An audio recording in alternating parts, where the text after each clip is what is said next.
ஆபத்துன்னா அப்பா உள்ளம் தாங்காது. எனக்கு ஜோரம் வந்தா எங்க அம்மா தூங்காது. நம்ம நல்லா இருக்கணும்னு அப்பா அம்மா நினைப்பாங்க.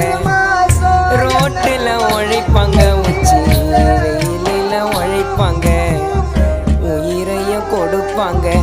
அம்மா அப்பா